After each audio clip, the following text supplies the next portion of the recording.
So we got ourselves some fresh green crabs, and what I'm going to do, take off the legs, claw, and then I'm going to split them in half.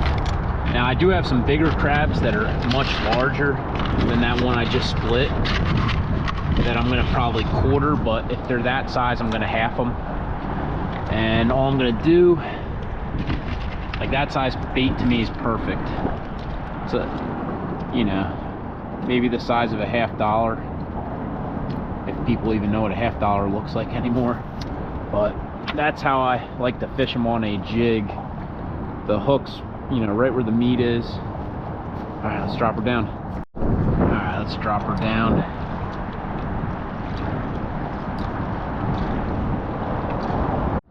There's a hit. Feels like a small tog. Messing with it. You just gotta wait it out, like John Skinner says, man. Oh, that was a good hit. So that's a good sign. That was a very poor hook set on my part. That time I got him. Little guy to start. All right, well, where there's small, there should be big. It's a little heartbreaker right there. All right, I'm gonna cut a few of these up because they are biting pretty quick. Now, if you notice, I'm cutting all the legs and claw into a bucket. That way I can toss them out and chum the water. I'm gonna just, I think, stick to this spot and hopefully make a day out of it. So I'm gonna try and build up a bite. Sometimes it takes a little bit of time to set up, but once you get it going, it just non-stop action.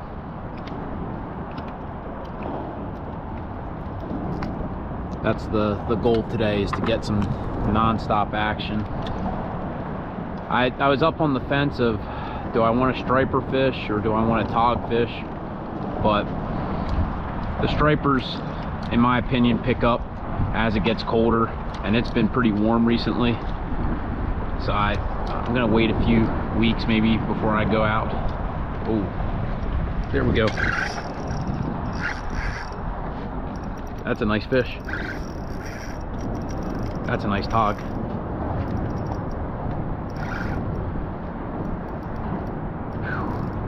At least I think that's a tog.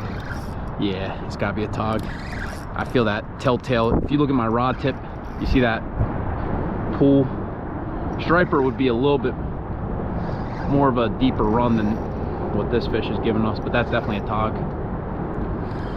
Probably a nice one too. Oh yeah, look at that. That's a white chinner, baby. Oh.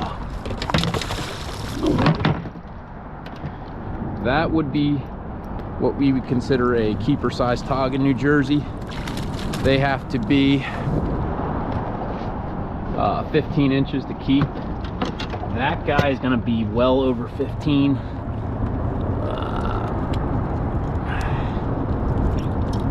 Just out of curiosity, I do want to get a measurement. And then I'll get him back in. This guy, let's see what we got. Slide it down. Okay, 17 inches on the dot. That's a beautiful white chin tog. All right, well, that just cemented my thought of, I'm glad I came out tog fishing. That was a nice sized fish. And there's probably more down there of that size. I have an underwater camera, but I'm a little wary to use it right now. But I might, after picking up a few more fish, I might tie it on, see if we get any footage out of it. Wow. Look how quick that is. I think they might have already cleaned me that quick. Yep. That was about as fast as you could lose a bait. now you can see why I was saying sometimes it makes more sense to mass cut a bunch of crabs. That way you have pieces waiting, which I'm probably gonna do after I burn through what's in there. The only, you know, bad thing about that is if you do it prior to establishing a bite and you don't use it, it's a waste of crab. Whereas if whatever crabs that we still have today coming home, they're real easy to keep alive this time of year. I'll just dump them in some water and then keep them on my porch. There's a fish.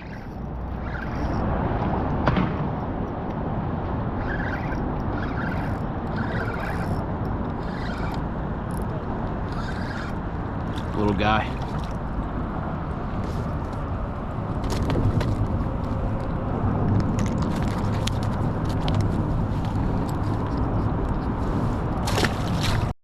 Let's get a new piece on.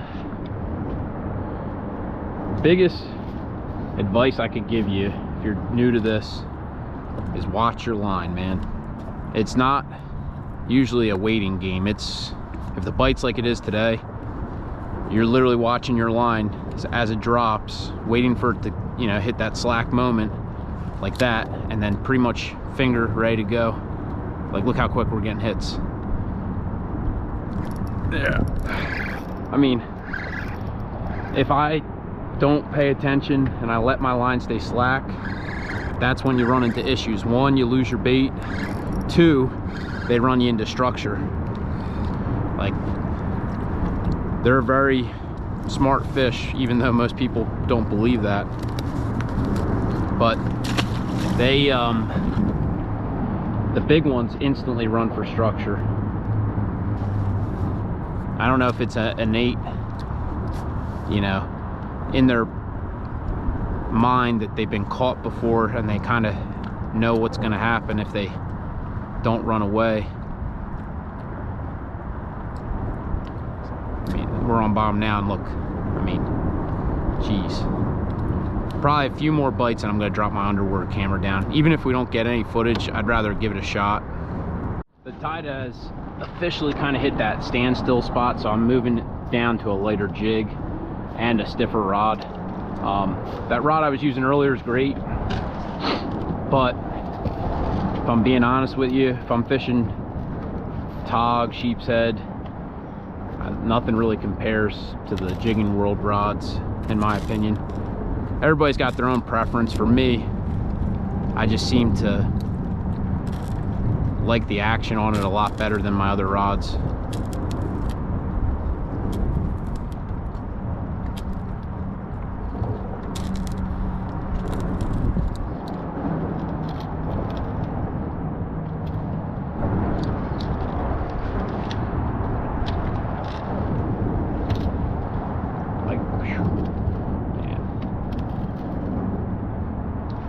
There it is. Oh, little guy. Little guy. Sea bass. Okay, so that what I think I said earlier, I thought I had a sea bass hit. That would explain those little taps.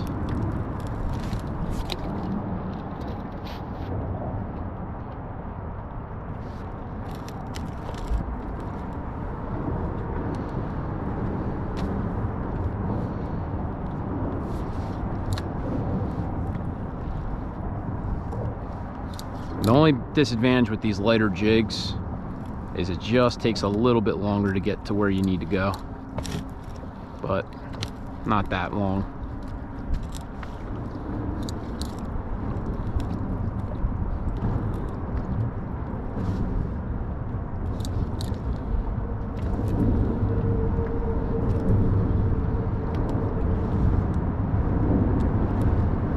There it is. Honestly, half my battle's making sure I get to the bottom. Little guy. I'm waiting for a striper to come up and try and snag that size fish. It happens so often, man.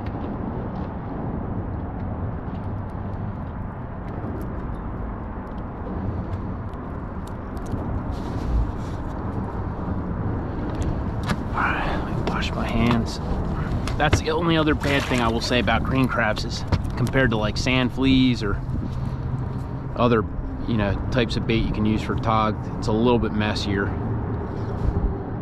Which, it is what it is. That's the worst we have to deal with. You know what I mean? Could be way worse problems.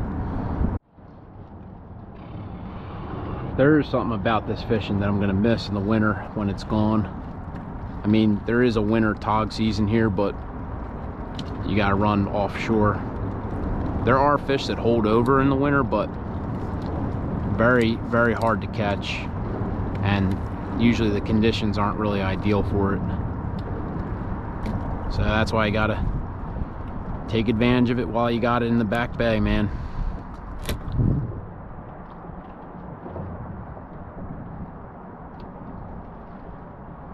Oh man, I'm getting tricked by these smaller tog. Just gotta be patient. That last one I probably shouldn't have set on. See those? I gotta wait for a little bit of a better hit.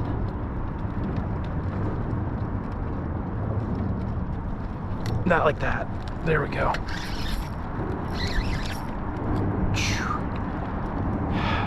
John Skinner always says, man, wait till you feel the fish swimming with a jig. That's what that fish just did. And that's not even really a big one, but bigger than some of those hits that we've been getting.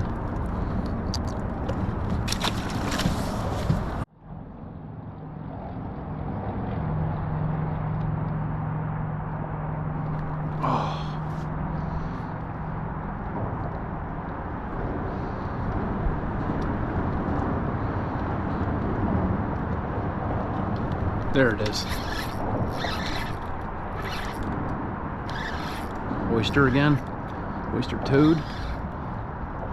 Or tog. What do we got? Tog.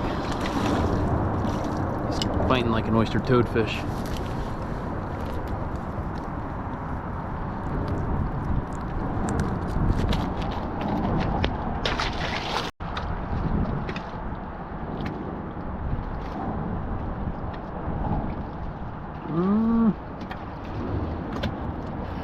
There's a fish.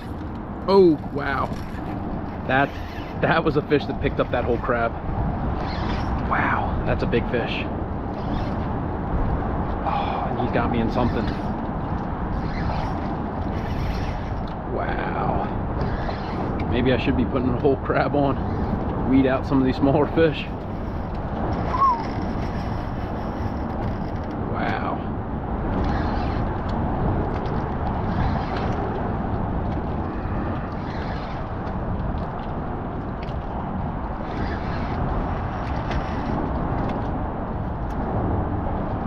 Holy smokes. Holy smokes. Wait till you see this guy, if we could get him up.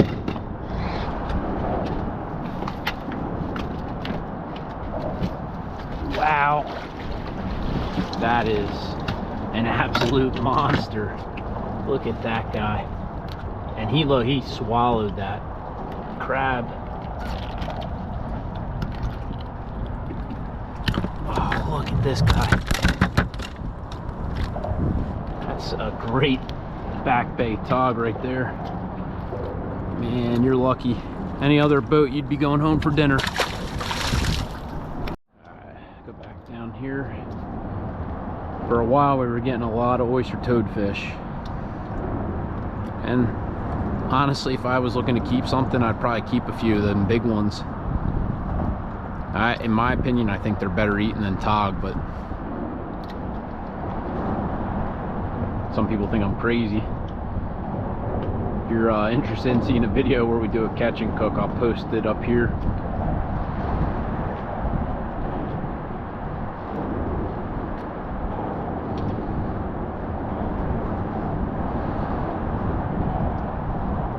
Ooh, there's a hit.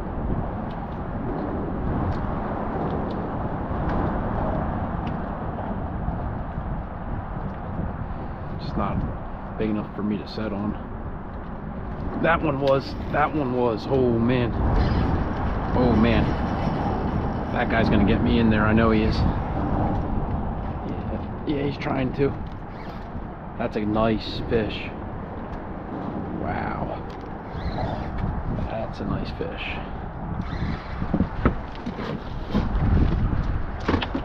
I can feel him rubbing me against that piling too. Oh, come on. Not much I could really do.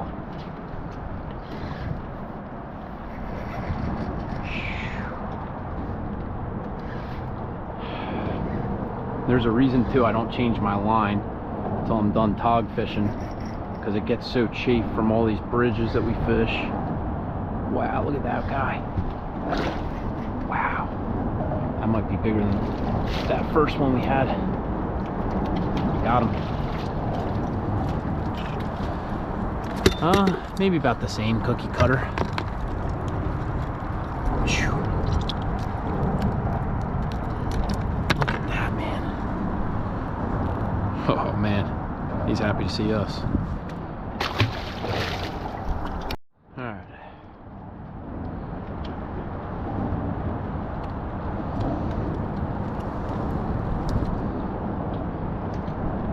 Can't really complain with today's action, man. One thing I notice about tog, especially this time of year, man, they're either there or they're not. If you get to a spot, unless it's like the switch of the tide, if you're not getting a hit, you know, relatively quick, they're probably not there or they're not feeding. But this time of year, it just means they're not there, in my opinion. Wow, look at that. That's a good hit. Just wait till he takes it all the way, though.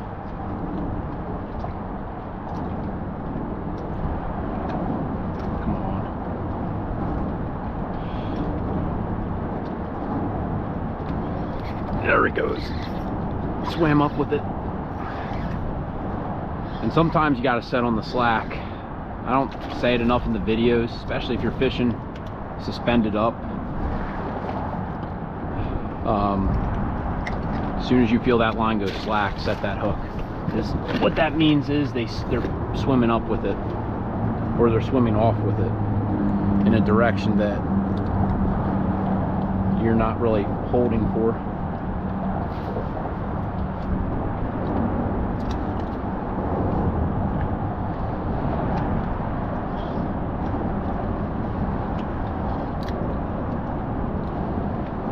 And if you're wondering, midway through this, if you see the color change of jigs, I went back up to a half. Quarter was just taking forever to get down, and the current started to pick up a little bit, so went back to a half. That's what I originally started with. Went to a 3/4, then to a quarter. Now I'm back to a half. There's no perfect way to hook them. I like going between the leg sockets. Some people hook in the leg sockets. I just like to have it so that my jig is, or the hook point of my jig is exposed, at least slightly. Not like completely, but just enough where if one of them's grabbing into the meat, you can get a clean hook set rather than trying to set the hook through a shell. Wow. Oh man, that just was a good hit.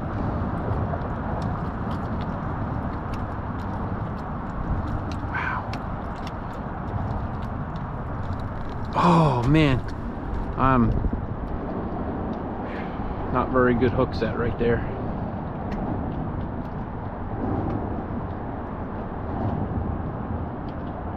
Oh man, I was about to lean into that one. There he is. Oh. Yeah, that's a good one. There's definitely some type of structure down there that they're trying to get into, because they make this run directly that way. And these bigger ones are really good at it. The smaller ones, with due time, will get better at it, but that's a nicer fish.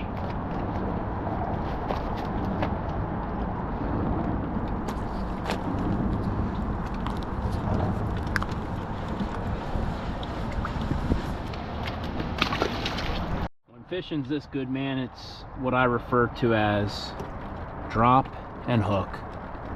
Literally not much thinking to it. Just have to anticipate that bite and try and set it at the right moment. I mean, we're dropping it down right now. See how my theory holds true, if it's going to stay like this.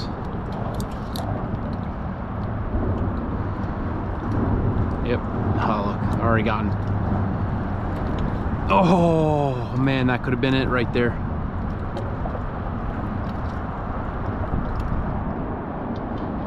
Came back for it though. Let's go.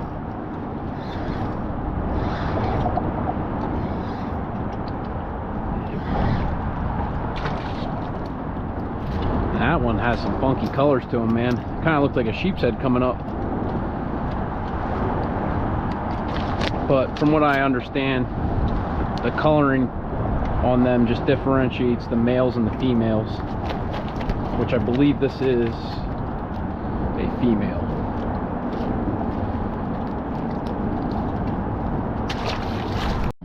Alright, another bait down.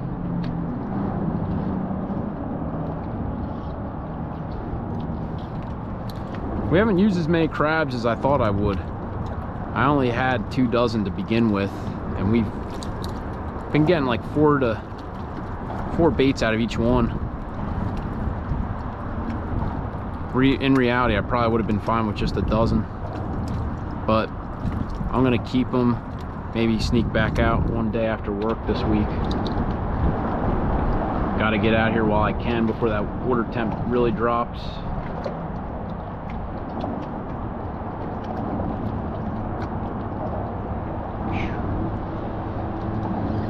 Oh, yes. The slack hits are the best, man. It's just like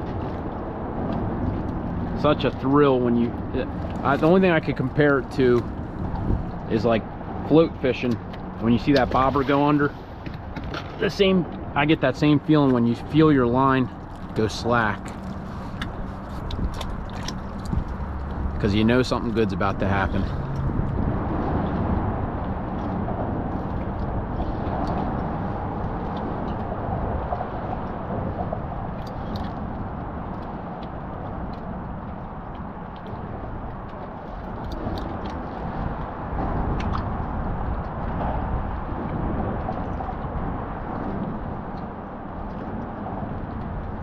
The nice thing too with jigs, like see their slack. The nice thing with jigs is they can swim with it. Wow, that's a powerful fish. They can swim with it and they're not gonna get line shy. Like a rig, they pick a rig up and they feel that 4, 5, 6, 7, 8 ounce weight, they drop it. Wow. Jigs naturally make that crab feel like it's actually a crab and not a hook. Man, I probably should net this fish. Whew. A little rust on them.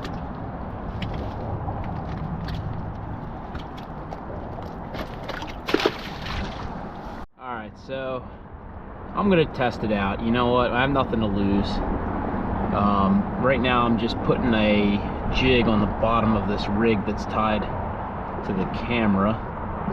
If I could just feed it through, there we go.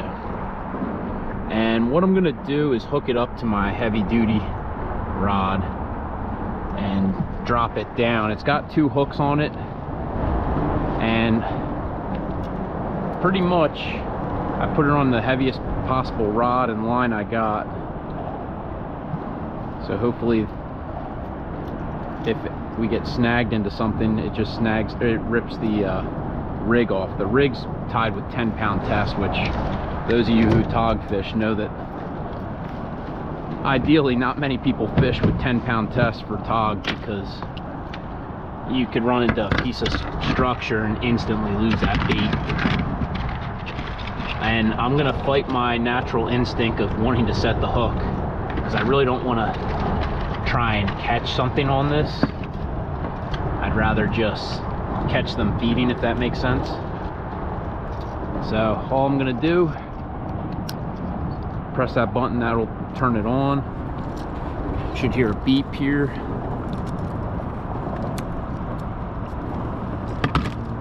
There's that beep. And I guess here goes our test run with it.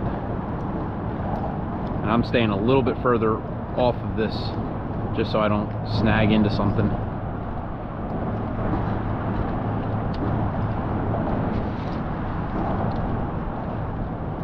Well, we officially hooked a fish with this. Was hoping not to, just to not put pressure on the camera. It's not a big fish by any means. Oh man, what the?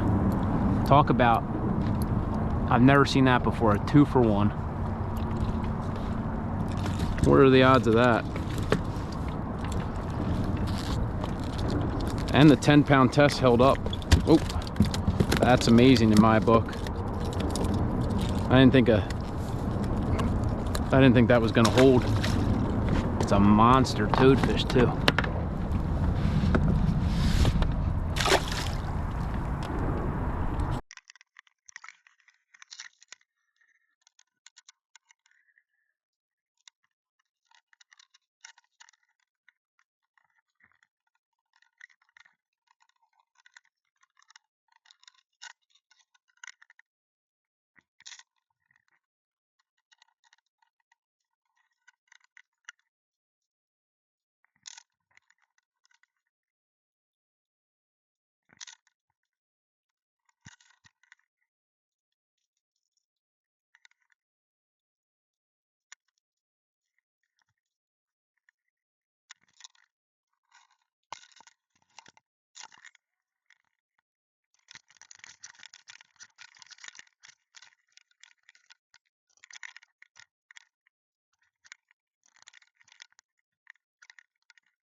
Yikes.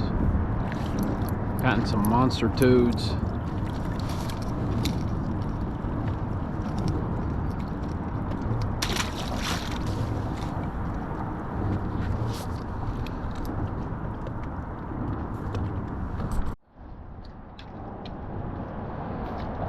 Alright, this is gonna be the official last drop. I'm out of time. Fish are biting like crazy, but I'm literally out of time. But happy that we had fish. Wow. There's a fish too, a good fish. To end the day. Gotta get him up and out.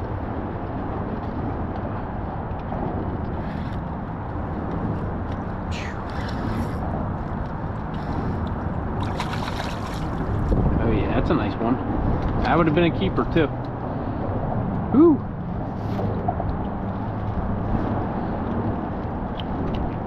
All right, man, not a bad day.